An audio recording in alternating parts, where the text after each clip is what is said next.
Hello नमस्कार दोस्तों।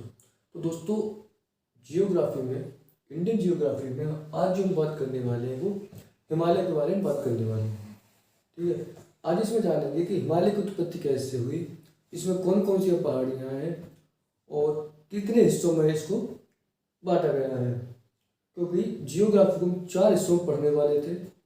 एक उत्तरी हिमालय, एक उत्तरी पहाड़ियाँ, दूसरे पर मैदानी क्षेत्र, तीसरे पर हमने बताया था पठारी क्षेत्र, और चौथा जो हिस्सा आता है यहाँ पर तटीय मैदान। एक छोटा सा जो पांचवा हम ले लेते हैं वो मरुस्थल। मरुस्थल यानी कि रेगिस्तान। देखो राजस्थान में क्या है, अधिकतर रेगिस्तान है, तो उसको थोड़ा अलग से जानेंगे। तो जो हम 4 हिस्से मैंने आपको बताए थे, हिमालय, मैदानी क्षेत्र, पठारी क्षेत्र और तटीय मैदान, तो हम सबसे पहले पढ़ने वाले हैं हिमालय। और हिमालय हम जानेंगे इसमें कौन कौन सी चोटी है, ठीक है, और इसमें कितने हिस्सों में हिमालय को यहाँ पर डिवाइड किया गया है। ठीक है। अब देखिए, सबसे पहले जान लेते हैं कि हिमालय पश्चिम में यानी कि जम्मू कश्मीर से लेकर और पूर्व में अरुणाचल प्रदेश तक फैला हुआ है। और इसकी जो लंबाई है वो 2500 किलोमीटर की इसकी लंबाई है। और चौड़ाई की हम जो बात करते हैं, कहीं कहीं पर इसकी चौड़ाई 900 किलोमीटर है और कहीं पर इसकी 600 किलोमीटर है। कैसे? जैसे यहाँ पर इसकी लंबाई 900 किलोमीटर और यहाँ पर जैसे इसकी 600 किलोमीटर, तो इसको जैसे जैसे घर चलते हैं लंबाई जो है घटती जाती है। इसीलिए इसकी कहीं पर लंबाई, क्योंकि पश्चिम में यानी जम्मू कश्मीर की तरफ इसकी चौड़ाई ज़्यादा है और पूर्व में इसकी चौड़ाई कम है। अब देखिए, जो पूर्व का हिस्सा है, पूर्व में इसकी चौड़ाई कितनी है? पूर्वी चौड़ाई इसकी आती है यहाँ पर 160 किलोमीटर और पश्चिम में जो चौड़ाई इसकी यहाँ पर 400 किलोमीटर। 400 किलोमीटर। ये हम सिर्फ भारत की बात कर रहे हैं, पूरे वर्ल्ड की नहीं, क्योंकि हिमालय का चाइना में भी फैला हुआ है, तो उसकी भी लंबाई जोड़ देंगे तो 900 किलोमीटर समथिंग आ जाएगी। लेकिन हम जो बात करने वाले हैं वो बात कर रहे हैं हम सिर्फ इंडिया की, सिर्फ भारत की बात कर रहे हैं। तो इसलिए जो इसकी चौड़ाई भारत में 400 किलोमीटर और पूर्व में इसकी 160 किलोमीटर। अब देखिए, पूर्व में दबाव बल अधिक होने के कारण, पूर्व में दबाव बल अधिक होने के कारण इधर की जो पहाड़ियां हैं काफी सारी अधिक ऊंचाई है। किसकी? पहाड़ियों की।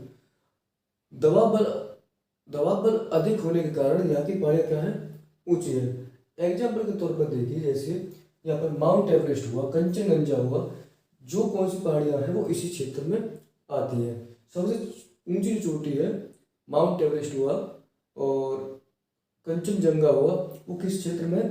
पूर्वी हिमालय में स्थित है। अब देखते हैं हिमालय। देखिए, हिमालय को की उत्पत्ति कैसी हुई ये समझते हैं। हिमालय जो यहाँ पर है, पहले यहाँ पर हिमालय नहीं हुआ करता था। यहाँ पर पहले 33 सागर हुआ करता था। कैसे? प्लेट विवर्तन नीति का आपने सुना होगा। प्लेट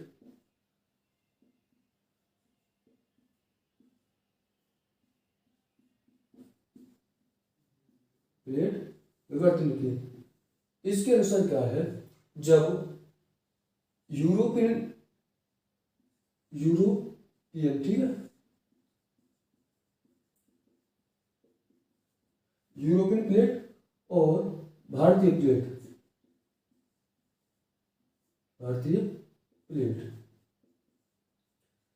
जब ये आपस में टकराई, यूरोपियन प्लेट और जब भारतीय प्लेट आपस में टकराई, तो इन दोनों प्लेटों के जो बीच का क्षेत्र था, ये समझिए, जब ये यहाँ पर इंडियन प्लेट और यहाँ पर यूरोपियन प्लेट, जब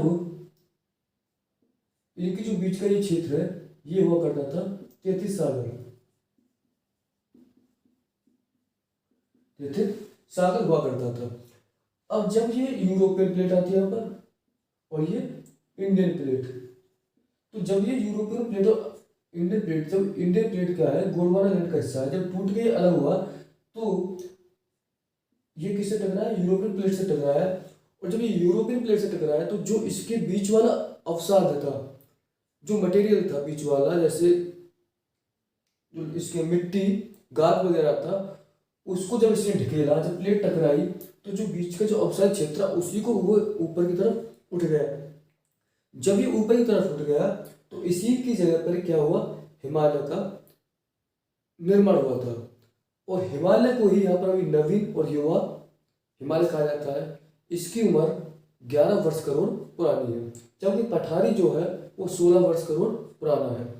लेकिन अभी हिमालय पूरी तरह नहीं बन पाया है और ये रात दिन बनता रहता है। ठीक है, अब देखिए भारत की जो K2 कहाँ पर है, वो सबसे ऊंची चोटी K2 जम्मू कश्मीर लद्दाख में है। और अगर माउंट एवरेस्ट जो विश्व की सबसे ऊंची चोटी है माउंट एवरेस्ट, वो नेपाल में स्थित है। अब हम जो यहाँ पर नदियाँ बहती हैं, नदियाँ अपनी एक घाटी बनाती हैं। जब ये हिमालय से जो नदियाँ निकलती हैं और वो यहाँ पर घाटी बनाती हैं। ठीक है, अब देखिए सबसे पहले जानते हैं कि हिमालय की जो हिमालय है इसको कई भागों में यानी कि किस किस नाम से जाना जाता है। अब देखिए जो मैन है यहाँ पर हिमालय को कई नामों से जाना जाता है, लेकिन जो लंबाई है हिमालय को यहाँ पर सबसे पहले कहते हैं, जो पहली ये है श्रृंखला है, इसको यहाँ पर कहते हैं ट्रांस हिमालय।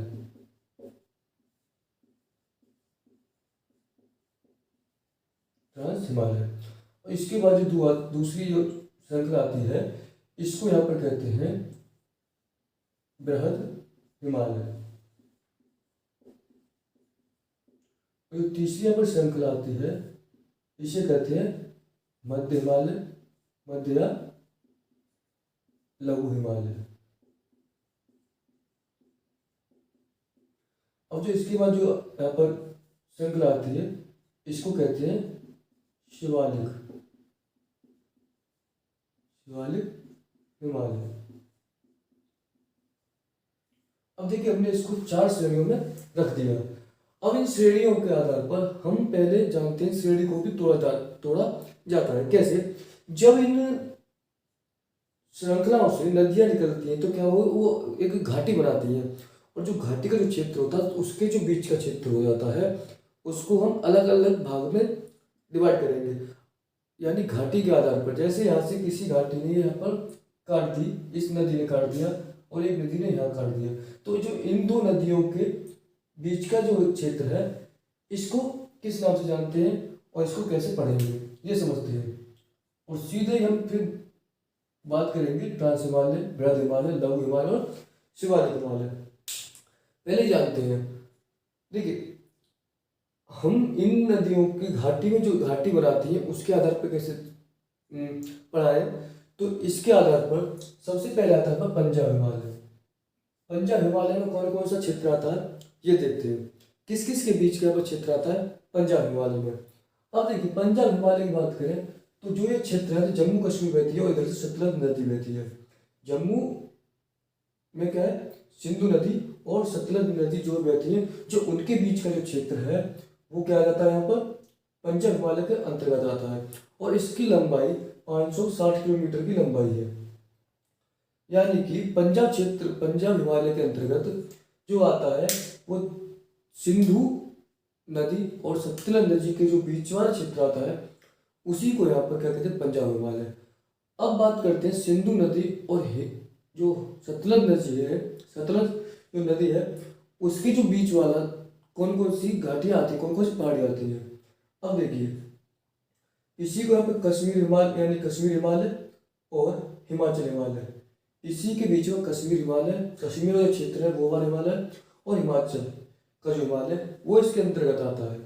अब इसमें कौन कौन से यहाँ पर क्षेत्र आते हैं, जैसे काराकोरम, लद्दाख, पीर पंजाल, जास्कर, धौलाधर जैसी पर्वत श्रेणियाँ इसके अंतर्गत आती हैं।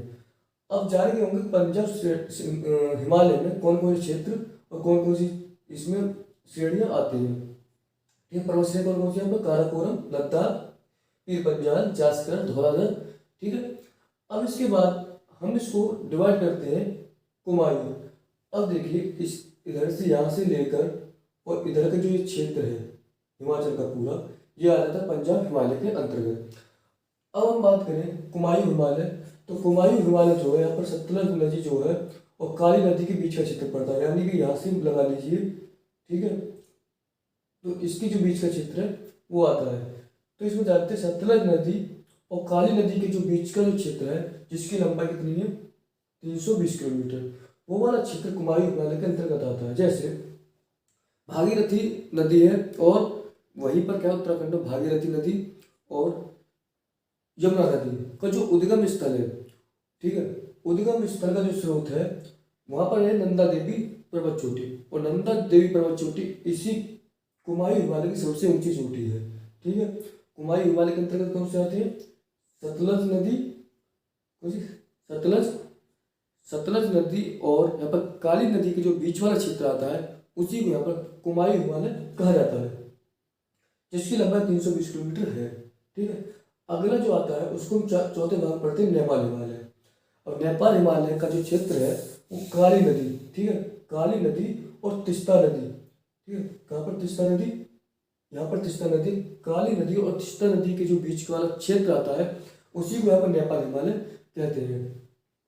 अब एक नेपाल में ही क्या है, माउंट एवरेस्ट है, कंचनजंगा है, कुमायूं है, ठीक है, और धौलागिरी जो सब पर्वत चोटी है, जो सबसे ऊंची क्या है इसमें माउंट एवरेस्ट, उसके बाद कंचनजंगा, ठीक है। जो माउंट एवरेस्ट है वो नेपाल हिमालय के अंतर्गत ही आती है। अब इसके बाद जो हम बात करें वो बात करते हैं वहाँ पर असम हिमालय। अब असम हिमालय के अंतर्गत यहाँ पर यानी कि असम हिमालय यहाँ हमारा वाला ये वाला क्षेत्र, जो ये वाला क्षेत्र है असम में जो है, असम इसको कहते हैं असम हिमालय। अब असम हिमालय के अंतर्गत यहाँ पर तिस्ता नदी और देहांग नदी, इसके बाद आती है ब्रह्मपुत्र नदी, जो इसके बीच वाला क्षेत्र है जिसकी लंबाई यहाँ पर आती है कितनी 750 किलोमीटर, और काली नदी तिस्ता नदी के बीच का आता है 800 किलोमीटर, ठीक है। अब हम बात करें तो असम की, तो किसमें तिस्ता नदी, देहांग नदी और ब्रह्मपुत्र नदी के जो बीच वाला क्षेत्र आता है उसी को क्या कहते हैं यहाँ पर असम हिमालय कहते हैं, जिसकी लंबाई यहाँ पर 750 किलोमीटर लंबाई है, यानी 750 किलोमीटर लंबा जो ये क्षेत्र है वो कितना है असम हिमालय का। जैसे कोला और कांगड़ी, नामचा बरवा और नाग पहाड़ी जैसा क्षेत्र इसके अंतर्गत आता है, ठीक है। ये तो हो गया हिमालय की जो बेसिक जानकारी। और अब जो हम बात करेंगे एक एक करके सबके बारे में अपन डिटेल में पढ़ेंगे। अब देखते हैं कि ट्रांस हिमालय क्या है, इसको पढ़ेंगे, बृहद हिमालय क्या है इसको पढ़ेंगे अलग से, और मध्य हिमालय क्या है इसको अलग से पढ़ेंगे, शिवालिक हिमालय क्या है इसको अलग से पढ़ेंगे। उसके बाद हम जो बात करेंगे पंजाब हिमालय, इसे कौन कौन सी धातु यानी कि वनस्पति है पंजाब हिमालय में, कहाँ से क्षेत्र है, कितना फैलाव, सबके बारे में धीरे धीरे बात करेंगे, और इन चारों को भी लास्ट में करेंगे। तो सबसे पहले जो हम पढ़ने वाले हैं अगली वीडियो में वो यहाँ पर सबसे पहले ट्रांस हिमालय, पूरे हिमालय को कवर करेंगे, कौन कौन सी यहाँ पर चोटियाँ आती हैं, ठीक है, कितनी ऊंची यहाँ पर कौन कौन से गार्ड्स बने हुए हैं, कितनी ऊंची यहाँ पर चोटियाँ हैं, विश्व की सबसे ऊंची चोटी कौन सी माउंट एवरेस्ट है, K2 कहाँ पर है, ठीक है, K2 यहाँ पर है, ठीक है, गार्ड्स कहाँ पर है। तो इसके बारे में पूरे हिमालय को यहाँ पर 4-5 वीडियो में पूरी तरह से क्या है कवर एक तरफ से कर लिया जाएगा। 4-5 वीडियो जो है इसकी बनाई जाएंगी हिमालय की, जिसमें धीरे धीरे लॉन्ग वीडियो नहीं होगी, क्योंकि लॉन्ग में क्या है बैठ के समझा नहीं जाता है, लेकिन छोटी वीडियो में क्या है आराम से उसको बैठ के समझ सकते हैं, पढ़ सकते हैं, और अच्छी तरह से उसका रिविजन भी हो जाता है। इस तरह से पढ़ेंगे कि आपको दोबारा उसको नोट्स बनाने की जरूरत नहीं पड़ेगी, लेकिन आपको हमारे साथ बने रहना होगा, जिसके साथ साथ पूरी जानकारी हिमालय की आपको मिल जाएगी। जैसे हिमालय यहाँ पर कंप्लीट होगा उसके बाद तुरंत क्या है मैदानी क्षेत्र को यहाँ पर कवर कर लिया जाएगा। मैदानी क्षेत्र को कवर करने के बाद उसके बाद छोटा टॉपिक है मरुस्थल का, मरुस्थल को भी यहाँ पर कवर कर लेंगे, ठीक है। फिर पठारी क्षेत्र और तटीय मैदान, तटीय मैदान के अंतर्गत जैसे हमारे द्वीप आते हैं, अंडमान निकोबार, लक्षद्वीप, और जो पर्वत जो हमारा तटीय क्षेत्र आता है उसको कवर कर लेंगे। तो जिसके कारण पूरा इसके बाद फसलें, मृदा, सब चीज़ कवर हो जाएगा मैदानी क्षेत्र के अंतर्गत, और तभी पूरा जियोग्राफी कंप्लीट हो जाएगा, ठीक है। तो आशा करता हूँ आपको वीडियो पसंद आया होगा। वीडियो पसंद आया है तो अपने दोस्तों से शेयर कीजिए, और नेक्स्ट वीडियो के लिए चैनल में बने रहिए। तो मिलते हैं नेक्स्ट वीडियो में। धन्यवाद।